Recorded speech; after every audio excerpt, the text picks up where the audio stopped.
South India shopping మాల్లో block buster ఆషాఢం #1 kilo sale. Sir మీ approach చూస్తుంటే and me mind set కానీ మీ thinking level కానీ చూస్తుంటే సో ఖచ్చితంగా మీరు అంత అమాయకుడు అయితే కాదు. ఎస్ ₹1 డబ్బులు మీరు పెడుతున్నారంటే ఖచ్చితంగా ఆ రూపాయి తెచ్చుకునే మనిషి. ఎస్ ఇక్కడ నా డౌట్ ఏంటంటే సినిమా ఇండస్ట్రీలోకి రాకముందు నాకు తెలిసి మీ లైఫ్ చాలా ప్రశాంతంగా ఉంది, వెల్ సెటిల్డ్. బట్ ఇక్కడ ఇండస్ట్రీలో సక్సెస్ రేట్ ఎంతో మీకు తెలుసు, 2 నుంచి 4% ఇండస్ట్రీ సక్సెస్ రేటు. ఎస్ ఇలాంటి ఒక ఇండస్ట్రీలోకి ఎందుకు వచ్చారు, ఎందుకు డబ్బులు పెట్టాలనిపించింది? ఇప్పుడు నాకు తెలిసి నెక్స్ట్ కూడా మీరు చాలా అగ్రెసివ్ అప్రోచ్తో వెళ్ళబోతున్నారు ఇండస్ట్రీలో. సో ఎందుకు మీరు ఇక్కడ ఉండాలని ఎందుకు నిర్ణయించుకున్నారు? ఇప్పుడు ఇండస్ట్రీలోనే ఉండాలనేది ఏం లేదు, ఇండస్ట్రీ కూడా మనం ఎందుకు చూడకూడదు.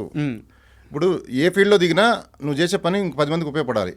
మరి ఇక్కడ ఈ ఇండస్ట్రీలో నీకు రేడియస్ ఎక్కువ, ఎంటర్టైన్మెంట్ అందరికి కావాలి. నువ్వు ఇక్కడ చేసే ప్రోడక్టు నీకు కొన్ని లక్షల మందికి ఎంటర్టైన్మెంట్ ఇస్తుంది. అది వాళ్ళ నుంచి నీకు వాళ్ళకి ఇచ్చే ఆనందం అల్టిమేట్లీ వర్క్ సాటిస్ఫాక్షన్ ఉండాలి కదా. సో ఎక్కువ ఆనందం ఇవ్వగలిగేది ఎంటర్టైన్మెంట్ ఇండస్ట్రీ ప్రపంచంలో చూడండి. కాకపోతే దాని వెల్త్, దాని టోటల్ వర్త్ లేదంతా. దాన్ని బిల్డ్ చేయమని చెప్పాను మొన్న. అది బిల్డ్ చేసే క్రమంలో ఇట్లాంటి పుట్టగొడుగులు కొన్ని ఉన్నాయి అని నేను అబ్జర్వ్ చేసిన పాయింట్స్ చెప్పాను. నాకంటే ముందు పెద్ద పెద్ద ప్రొడ్యూసర్లు చెప్పారు, లో వాయిస్తో చెప్పుంటారు. నేను హై వాయిస్తో చెప్పడం వల్ల ఇది మీకు అందరికీ రీచ్ అయ్యి మళ్ళీ నన్ను తిరిగి మీరు అడుగుతున్నారు. సో ఇది ఖచ్చితంగా అడ్రస్ చేయాలి. ఈ ఇండస్ట్రీ గ్రో కావాలంటే ఈ ఫ్యాక్టర్స్ అన్ని అడ్రస్ చేసి అందరు కూర్చొని నేను ముందడుగు వేసాను. నేనేం తప్పు చెప్పట్లేదు, నేను చెప్పేదాన్ని కరెక్ట్, అందరికీ తెలుసు. అది నాకు చాలా ఫోన్ కాల్స్ కూడా వచ్చినాయి. కరెక్ట్గా చెప్తున్నావు, దాన్ని మీరు కరెక్ట్గా అడ్రస్ చేస్తున్నారు, మంచి వాయిస్తో రైజ్ చేశారు, మీలాంటి వాళ్ళు కావాలి అని. So that is the only first work satisfaction ఎవరికైనా ఉండాలండి. నువ్వు చేసేది 10 మందికి ఉపయోగపడే విధంగా ఉండాలి. అది ఇక్కడ ఉంది. ఎంటర్టైన్మెంట్ ఇస్తున్నావు, అదే ఎంటర్టైన్మెంట్ ప్రజలు కూడా. నువ్వు సినిమా తీస్తున్నప్పుడు ₹1,00,00,000 పెట్టి నువ్వు 100-150 పెట్టి సినిమా చూస్తానికి కెపాసిటీ లేదు అనొద్దు. మీరు మరీ ఇంకా వెనకబడిన కంట్రీ ఇండియా చాలా అడ్వాన్స్డ్ వెళ్ళిపోయింది. 100-150 పెట్టి టికెట్లు కొని 500 పాప్కార్న్ కూడా ఖర్చు పెడుతున్నారు చాలామంది, అది పాప్కార్న్ ఖర్చులకి. సో ఎంటర్టైన్మెంట్ చూస్తానికి మీరు మేము ఇచ్చే ఎంటర్టైన్మెంట్ చూస్తాం ₹100 ఎక్కువ అని ఫీల్ అవ్వక్కర్లేదు. చాలా తారతమ్యం ఉంది ఆడియన్స్కిను సినిమా ఇండస్ట్రీకి మధ్య. Sorry to interrupt you. ఇప్పుడు మీరు ఆడియన్స్ గురించి ఒక మాట అన్నారు సార్. నేను మాట చెప్పానా, జనాలకి థియేటర్కి రావడానికి డబ్బులు ఖర్చు అవ్వట్లేదు సార్, థియేటర్కి వచ్చిన తర్వాత ఖర్చు అవుతున్నాయి. అంటే టికెట్కి మీరు చెప్పినట్టు టికెట్ కాస్ట్ పెట్టుకొని సినిమాకి రావడానికి మాకు ఎవ్వరికి ఇబ్బంది లేదు, మేము వస్తాం. కరెక్ట్.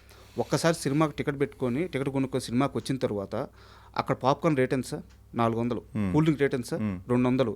అక్కడ ఏమన్నా చిన్న ఒక వస్తువు కొనుక్కొని, ఒక చాక్లెట్, ఒక వాటర్ బాటిల్ కొనుక్కోవాలంటే ₹90, ₹100. సార్ భార్య బిడ్డను తీసుకెళ్ళి అంత పెద్ద మాల్లో, అంత పెద్ద థియేటర్లో కూర్చున్న తర్వాత నా భార్య కానీ నా బిడ్డ కానీ నాకు అది కొని అన్నప్పుడు 10 మందిలో వాళ్ళని అక్కడ హాల్లో నుంచి బయటికి తీసుకురాకుండా అక్కడే కూర్చోబెట్టేసి నేను బయటికి రాలేను కదా కరెక్ట్, నా భార్య బిడ్డ ముందు. సో వాళ్ళు నేను థియేటర్కి తీసుకెళ్ళిన తర్వాత నేను ఒక 2,000 ఖర్చు చేయాల్సి వస్తుంది కదా. అది సార్ సమస్య. సినిమా టికెట్ రేట్లు కొనడానికి ఆడియన్స్ అందరూ రెడీగా ఉన్నారు. సమస్య ఎక్కడైందంటే సినిమాకి వెళ్ళిన తర్వాత ఆ 2 hours 3 hours అయ్యే ఖర్చు కోసం భయపడుతున్నారు. సో మీరు ఇన్ని ఇండస్ట్రీలో ఉన్న ఇన్ని సమస్యల మీద వాయిస్ రేజ్ చేశారు, దీని మీద కూడా రేజ్ చేయండి. ఇప్పుడు మల్టీప్లెక్స్కి వెళ్ళినప్పుడు మీరు అడిగిన క్వశ్చన్లో అర్థం ఉంది. మల్టీప్లెక్స్లో ఖచ్చితంగా ఈ అన్నిటి రేట్లు ఎక్కువ ఉన్నాయి. అంటే ఒక పాప్కార్న్ వాల్యూ చేయదా సినిమా? ఇప్పుడు చేయట్లేదు కదా సార్. అదే కదా చేస్తున్నారు. ₹150 టికెట్ ఉంటే మిగతా ఖర్చులన్నీ ఒక్కొక్క ఐటమ్ 5 కొంటే 500-600 అవుతుంది. అవును.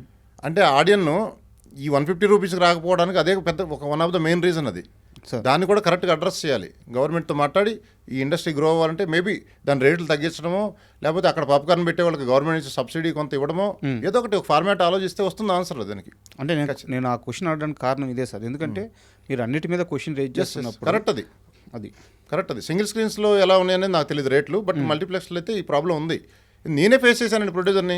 నేనే వాటర్ బాటిల్ కొనడానికి వెనక ముందు ఆలోచించేవాడిని. ఓకే, ఇంకా సామాన్య పరిస్థితి. చిన్న బాటిల్ ఉందా అంటాను, ఇంకొంచెం 2 గుట్టలే తాగడానికి, లేదని పెద్ద బాటిలే అమ్ముతాడు వాడు.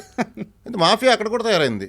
ఓకే, చిన్న బాటిల్ ఇప్పుడు అది మళ్ళీ థియేటర్లోకి తీసుకెళ్ళొచ్చు, లేదు అసలు నీళ్ళు కొంచెం తాగాలి, చిన్న బాటిల్స్ పెట్టుకోవచ్చు కదా. సో ప్రతి చోట దోచుకోవాలని ఉన్నారు, బట్ సినిమా రేట్ కంటే అవే ఎక్కువ ఉన్నాయి. అంటే పాప్కార్న్ వాల్యూ చేయట్లేదు సినిమా. బాహుబలి అయినా అంతే, ఏదైనా అంతే, 2 గంటల ఎంటర్టైన్మెంట్ ఇస్తున్నాం. అది ఎప్పటికీ ఉంటుంది. అది ఒక మెమరీ. సినిమా అనేది ఒక లైబ్రరీలో బుక్ లాంటిది. అది చూడు, మళ్ళీ చూడు, ఓటీటీలో లైబ్రరీలో బుక్ నచ్చితే మళ్ళీ ఇంకోసారి చదువుకో. ఓటీటీకి ఇక్కడ చూస్తానికి తేడా ఉంది. వేడివేడిగా బిర్యానీ వండితే అక్కడే తింటే ఎలా ఉంటుంది, 2 రోజులు ఫ్రిడ్జ్లో పెట్టుకొని వేడి చేసి తింటే ఎలా ఉంటుంది, అది ఓటీటీ. ఇది వేడివేడిగా తింటున్నట్టు. దీని ఎక్స్పీరియన్సే వేరు. ఆ ఎక్స్పీరియన్స్ని ఎంజాయ్ చేస్తే అదొక కిక్కు. దానికేం ట్యాబ్లెట్ లేదు కదా ఆ కిక్ రావడానికి.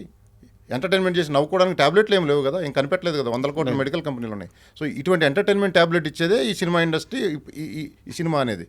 సో ఆ సినిమా 1-2 గంటలు ఒక టాబ్లెట్ వేసుకుంటే వాడికి ఫుల్ జోష్ వచ్చేస్తుంది. మన ఒరిజినల్ వాయిస్ కూడా అంతే. ఈవెన్ యంగ్స్టర్స్ లేకపోతే పెద్దవాళ్ళు చూడండి, వాడు డల్గా ఉండేవాడు కూడా హుషారు అయిపోతాడు. ఒక్కటిసారి పాజిటివ్ దృక్పథంతో చూడాలి. ఏదైనా పాజిటివ్ దృక్పథం చూస్తే అన్ని సొల్యూషన్ దొరుకుతుంది ప్రతిదానికి. ఓడు మీరు బాగా గట్టిగా వాడుతున్నట్టున్నారు. అంతే సార్, 2 కులాలు మతాలు ప్రపంచంలో, పాజిటివ్ పీపుల్, నెగిటివ్ పీపుల్. నేను మాట్లాడుతుంటే ఏదో యోగా గురువు అనుకుంటారు, అవన్నీ కాదు. ప్రాక్టికల్గా మాట్లాడితే ఈ రెండిట్లో పడతారు ప్రతి ఒక్కళ్ళు. పాజిటివ్ థింకింగ్ అది ఉంటే నీకు ప్రతి దానికి సొల్యూషన్ దొరుకుతుంది. ప్రపంచ యుద్ధాలు కూడా జరగవు. మన కేసీఆర్ గారు కూడా ఏదో అసెంబ్లీలో ఒక చిన్న ఇదే క్వశ్చన్ ఇలాంటిదే వచ్చింది. అంటే పాజిటివ్ దృక్పథంతో చూసినప్పుడు అది ఒక చెడ్డవాడిని కూడా మంచివాడిగా అనిపిస్తుంది. ఇప్పుడు ఒక పద్యం కూడా చెప్పాడు ఆయన, అన్నాతి గూడ హరుడవే అన్నాతిని గూడనప్పుడు అసుర గురుడవే అన్నా తిరుమల రాయ కన్నొకటి మిగిలే గాని కౌరవపతివే అని. అంటే ఒక కన్ను ఉన్నోడిని కూడా పొగడరా అంటే అట్లా పొగిడాడు కవి. ఒక కన్ను ఉన్నోడిని ఏం పొగుడాడు? ఆ పాజిటివ్ దృక్పథం ఉన్నప్పుడు పద్యం ఆటోమేటిక్గా వచ్చింది. అర్థమైంది కదా. పద్యం మీనింగ్ కావాలంటే మళ్ళీ చెప్తా, లేకపోతే కేసీఆర్ గారిది వీడియో ఎత్తితే దొరుకుద్ది దాని మీనింగ్ ఏంటనేది. అదిరిపోద్ది. ఆయన మహా చమత్కారాలు వేస్తాడు. ఆయన ఎక్స్పీరియన్స్కి ఇలాంటి పద్యాలు చాలా వస్తాయి ఆయనకి. నెక్స్ట్ ఏం సార్, డైరెక్షన్ చేయబోతున్నారా? డైరెక్షన్ నాకేం డైరెక్షన్ చేయాలని ఐడియా లేదు. దానికి డైరెక్టర్లు ఉన్నారు, మనం కూడా వాళ్ళది కూడా మనం లాగేసుకుంటే ఎట్లా? ఎవడు చేసే పని వాడు చేస్తే బెటర్. నాకు మీ ఫ్లో చూస్తే లాగేసుకునే తట్టే కనిపిస్తుంది. ఏం లేదు, తెలీదు. ఫ్యూచర్లో చేస్తే చేయొచ్చు. అది పెద్ద నేర్చుకొని చేయడం అది పెద్ద విషయం కాదు. ఇంత నేర్చుకునే వాళ్ళు ఎవ్రీథింగ్ ఈజ్ లెర్నింగ్. అది కూడా స్కిల్. అది సార్ ఇప్పుడు ఒక 3 days నుంచి మీరు ఇండస్ట్రీలో ఉన్న ఇన్ని సమస్యల మీద వాయిస్ రైజ్ చేసినప్పుడు ఇండస్ట్రీ నుంచి మీకు ఎలాంటి సపోర్ట్ వచ్చింది సార్? ఇండస్ట్రీ నుంచి నో నెగిటివ్ సపోర్ట్, అంత పాజిటివ్గానే ఉంది. ఓకే. బట్ మెల్లమెల్లగా నాతో మాట్లాడుతున్నారు కొంతమంది. అందరికి నేనంటే తెలియకపోవచ్చు, నెంబర్ లేకపోవచ్చు, బట్ అందరికీ తెలుసు ఇది మాట్లాడేదంతా కరెక్ట్గా ఉంది. ప్రొడ్యూసర్ కౌన్సిల్లో కానీ కలిసిన వాళ్ళు కానీ వాళ్ళు అసలు మీలాంటి వాళ్ళు కావాలి ఇండస్ట్రీకి, ఇంకా అందరూ ఈ మోడ్లోకి రావాలి. అందరూ అనుకుంటున్నారు కానీ మాట్లాడలేకపోతున్నారు బయట. కొంతమంది మాట్లాడుతున్నారు, అక్కడితో అయిపోతుంది. దాని మీద సరైన యాక్షన్స్ తీసుకోవట్లేదు. ఇవన్నిటికీ మనం ఎవడొకడు ముందడుగు వేయాలి. నేను చిన్న ప్రొడ్యూసర్ పెద్ద ప్రొడ్యూసర్ అని కాదు, ఒక ఇష్యూని అడ్రస్ చేయడానికి కామన్ సెన్స్తో మాట్లాడుతున్నాను. నేను దిల్ రాజు గారిని కలిసే ఆలోచన ఉందా? దిల్ రాజు గారిని నేను మూవీకి ముందు కలిశాను. ఓకే. అంటే మామూలుగా నాకు ఆయన పరిచయం, మామూలుగా ఆయన సజెషన్ తీసుకోవడానికి వెళ్ళాను. ఆయన పాపం రోజు చెప్పేదే చెప్తున్నారు, ఇండస్ట్రీ పరిస్థితి బాగాలేదు రాజా, స్పీడ్గా వెళ్ళి గబగబా మూవీలు తీమాకు, మెల్లగా వెళ్ళు అని చెప్పారు నాకు. ఆ రోజే చెప్పారు. ఆయన చెప్పింది కరెక్టే 1000%. ఇండస్ట్రీ పరిస్థితి బాగాలేదు. ఏ యాంగిల్లో చూసినా ఇండస్ట్రీ పరిస్థితి అసలు బాగాలేదు. ఆఖరిలో రివ్యూవర్స్ కానించి, మొదటి నుంచి బడ్జెట్లు పెంచడం కానించి, హీరోల రెమ్యూనరేషన్ కానించి అన్నీ సరే అవ్వాలి. మొత్తం ఒక ఫార్మాట్ అంతా మారిపోవాలి సార్. ఇప్పుడు